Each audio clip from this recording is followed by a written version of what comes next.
Hello दोस्तों, फिर से हाजिर हूँ क्लास 12 फिजिक्स की एक और इम्पोर्टेंट वीडियो लेकर। आज की इस वीडियो में फिजिक्स के चैप्टर नंबर 4 यानी विद्युत धारा के सभी इम्पोर्टेंट फार्मूलों का निपटारा करने वाले हैं, जिनकी सहायता से आप आसानी से इस चैप्टर के न्यूमेरिकल्स को हल कर सकोगे। तो वीडियो को पूरा देख लीजिएगा क्योंकि इंपॉर्टेंट वीडियो है। वीडियो को पूरा जरूर देखिएगा, पसंद आए तो लाइक कर दीजिएगा, भाई के चैनल को सब्सक्राइब कर दीजिएगा। तो आइए स्टार्ट करते हैं आज का अपना टॉपिक और इसमें देख लेते हैं सबसे पहला आपका फॉर्मूला जो कि है I बराबर Q/T यानी विद्युत धारा का फॉर्मूला है। जहाँ पर धारा क्या होगी I क्या हो जाएगी आपकी धारा हो जाएगी। Q को आप जानते हो, ये हो जाएगा आपका आवेश और T क्या होता है समय होता है। ये बिल्कुल बेसिक फार्मूला होता है, सिंपल फार्मूला।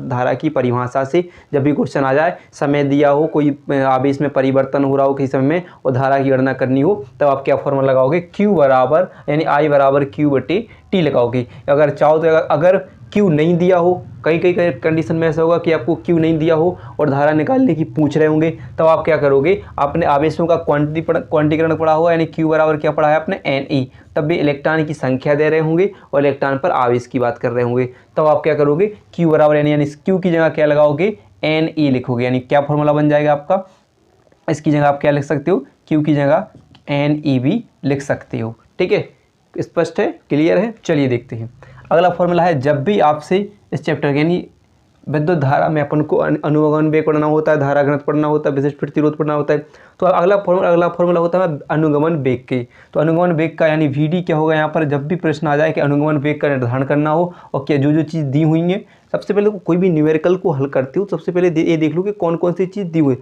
अच्छे से पढ़ो उसके लिए, फिर देखो कि क्या क्या दे रहे हैं उसके लिए, तो आप एक तरीके से लिख लो उनके लिए, फिर अपने आप फार्मूला हमें पता चल जाता है कि कौन सा फार्मूला उसमें लगेगा। तो यहाँ पर देखो Vd क्या होगा हमारा अनुगमन वेग हो जाएगा। Vd क्या होगा अनुगमन वेग।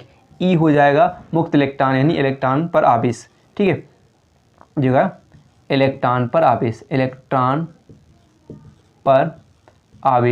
ठीक है, और आप जानते हो श्रांति काल होता है। ठीक है, क्या होता है, क्या है श्रांति काल होता है, श्रांति काल हो जाएगा। ठीक है, और m हो जाएगा द्रव्यमान, l हो जाएगी इसकी लंबाई हो जाएगी। और m द्रव्यमान यानी किसी भी इलेक्ट्रॉन का द्रव्यमान कितना होता है, अगर इलेक्ट्रॉन की बात हो जाए तो 9.1 × 10⁻31 एक इलेक्ट्रॉन का द्रव्यमान होता है। ठीक है, तो आप जब भी ये चीज़ दी हूँ और अनुगमन वेग निकालने की पूछ रहे हूँ तो आप यही फॉर्मूला लगाओगे। बस एक बार निकाल कर देख लिया करो क्या क्या दिया है। फिर यहाँ पर देखिए, फिर होता है धारा, विद्युत धारा और अनुगमन वेग में संबंध आ जाता है। तो यहाँ पर आप I को तो जानते हो धारा होती है, N क्या होगा इलेक्ट्रॉनों की संख्या हो जाएगी। ठीक है, कोई भी इलेक्ट्रॉन की संख्या, इलेक्ट्रॉन का आवेश हो जाएगा, A अनुप्रस्थ काट का क्षेत्रफल हो जाएगा। क्या हो जाएगा क्षेत्रफल हो जाएगा। ठीक है, और Vd को आप जानते हो अनुगमन वेग होता है। जब भी आ जाए प्रश्न के धारा या अनुगमन वेग में जैसी दी हो, धारा दी हो, देखो इसमें धारा तो है नहीं और अनुगमन वेग निकालने की पूछे तो आप यही फॉर्मूला लगाओ। जिसमें अगर धारा दी हो और फिर अनुगमन वेग निकालने की पूछे तो आप ये फॉर्मूला लगा दोगे। कि स्पष्ट है।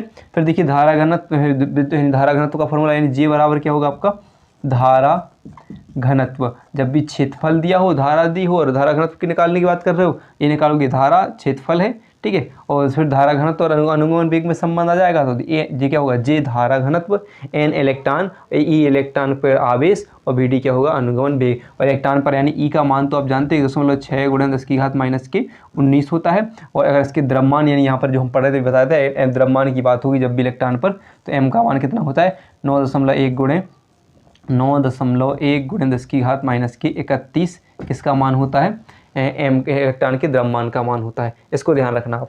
फिर अगले फॉर्मूला पे आ जाइए गतिशीलता के लिए। ठीक है, किस पर ठीक है गतिशीलता के लिए तो म्यू क्या होगा, म्यू को क्या लिखेंगे गतिशीलता बोलेंगे या इसकी किसी की। ठीक है, गतिशीलता होती है कोई पदार्थ की या किसी पदार्थ की गतिशीलता, और Vd अनुगमन वेग और E विद्युत क्षेत्र की तीव्रता हो जाएगी, आप जानते हो। और R यानी ओम का नियम आप पढ़ोगे इस चैप्टर में, तो ओम का नियम है। ओम का नियम का निर्धारण बहुत इंपॉर्टेंट क्वेश्चन होता है, 5 अंक का पूछा था, उसको भी आप अच्छी तरीके से पढ़ोगे। अगली वीडियो हम वो वीडियो करेंगे जिसमें हम ओम के नियम का निर्धारण करेंगे। तो R क्या होगा आपका वैद्युत प्रतिरोध हो जाएगा, वैद्युत प्रतिरोध होगा।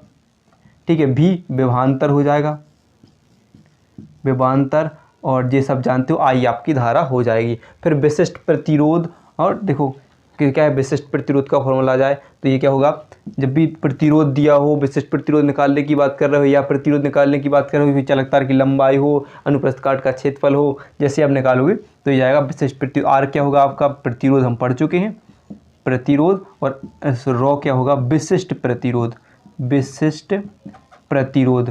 तो जब भी विशिष्ट प्रतिरोध का फॉर्मूला आया, भी एक ही नाम आया कि विशिष्ट प्रतिरोध की गणना कीजिए, तब आपको कुछ नहीं सोचना है, बस एक फॉर्मूले को आपको लगा देना है, सब यहीं पर निकल कर आ जाएगा आपका। ठीक है, यहाँ पर अगर मान लो कि पाई यानी पाई अगर ए का मान अगर नहीं दे रहे हूँ तो क्या होता है, पाई आर स्क्वायर यानी का क्षेत्रफल होता है, अनुप्रस्थ काट का क्षेत्रफल का, तो क्या होता है त्रिज्या के नाप से नाप लेते पाई आर स्क्वायर हो जाता है, तो यहाँ पर लिख दोगे आप पाई आर स्क्वायर भी इसका मान हो जाता है क्षेत्रफल का।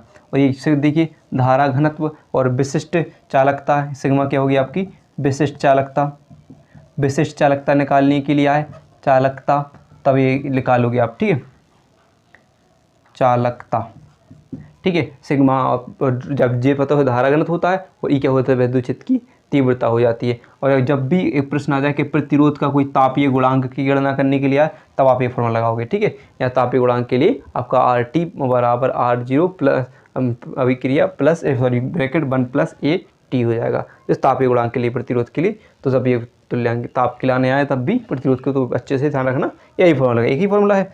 और जो व्यय विद्युत ऊर्जा के लिए तो W बराबर VQ, ये 3-4 फॉर्मूले यहाँ तक सेम फॉर्मूले हैं, एक ही को इन्हीं के द्वारा आपको जब भी कोई भी मान दें तो आपको ये 3-4 फॉर्मूले एक ही फॉर्मूला है, एक ही सूत्र हम इसका निर्धारण करते हैं तो एक ही साथ से निकलते हैं। तो जब भी W बराबर V इंटू क्यू, जब भी आपको विभवांतर और आवेश दिया हो और कार्य की बात करें, विद्युत ऊर्जा की गणना करनी हो या कार्य की गणना करनी हो, तो आप क्या लगाओगे, ये फॉर्मूला लगाओगे। जब भी अगर मान लो क्या हुआ कि जब Q नहीं दिया हो तो Q बराबर क्या होता है IT, यानी Q बराबर क्या होता है IT, तो हम V की Q की जगह कर लिख देंगे IT। अगर फिर क्या होगा, अगर क्या होगा I नहीं है, फिर V बराबर क्या पढ़ा हमने, I स्क्वायर, V बराबर क्या होता है, V बराबर क्या होता है RI हो जाता है। तो हम क्या करेंगे, फिर इसके यहाँ पर यार रख देंगे, तो 2 I हैं तो R स्क्वायर हो जाएगा और RT हो जाएगा। ठीक है, ऐसे ही बनते जाते हैं, फिर V स्क्वायर बटे RT हो जाएगा। ये सब एक ही फॉर्मूले हैं। और जब भी व्यय यानी व्यय यूनिटों की संख्या को, व्यय विद्युत यानी यूनिटों की संख्या निकालनी हो तो वाट गुणे घंटे बटे 1000 आप ये फॉर्मूला लगाओगे, व्यय यूनिटों की संख्या निकालनी हो। और विद्युत शक्ति का फॉर्मूला P बराबर W बटे T, और ये तीनों चारों फॉर्मूले इसी पर निर्भर करते हैं, वही ओम का नियम। देखो V क्या होगा, P बराबर W बटे T। सबसे ज़्यादा फॉर्मूले, सबसे ज़्यादा क्वेश्चन न्यूमेरिकल इससे बनते हैं, इस फॉर्मूले से, P बराबर VI से, फिर P बराबर I स्क्वायर RT,